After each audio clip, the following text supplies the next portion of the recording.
There's an option for tiles that allows you to actually have a slight offset to your object when a mouse is moving in the scene. So for instance, if you have a main menu and you want the mouse to move left and right, if you go down to the end of your list for any of the tiles, you'll see one that's going to be the translate offsetter.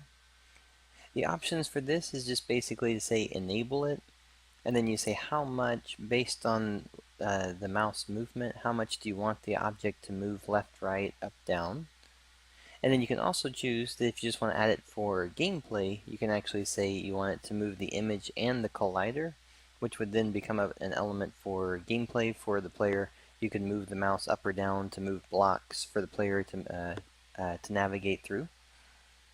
Alright, so a basic example of this is if we just put one block inside the scene like that one, and I'll put another block on the side so you can see the movement that comes from it.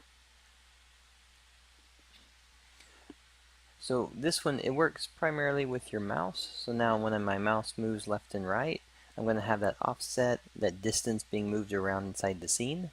So if this was a main menu, and you had the background city, and you wanted it to just kind of go back and forth, left and right, you can do it this way. Parallaxing, you can have the closer ones moving quicker, whereas the ones in the background could be very slight movement amounts. We'll set up a scene next. I'll just pause it and set up a scene, and then that way you can see the overall effect for it. So here we've continued to put the blocks in, and each one of the blocks has a different offset amount. So we're going to use those as our elements to move when the mouse moves around, and then we'll just go ahead and test it out so you can see it.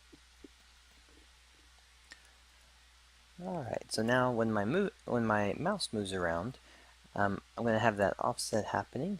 So it's left and right and up and down.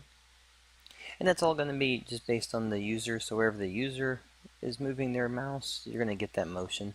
And then again, it's intended, the general idea or use is going to be like on a main menu. You might have the menu options. So when the user is moving their mouse around, they get the parallax kind of effect from it. So there you go. Just kind of another way that you can use tiles inside your scene to create some different effects for it.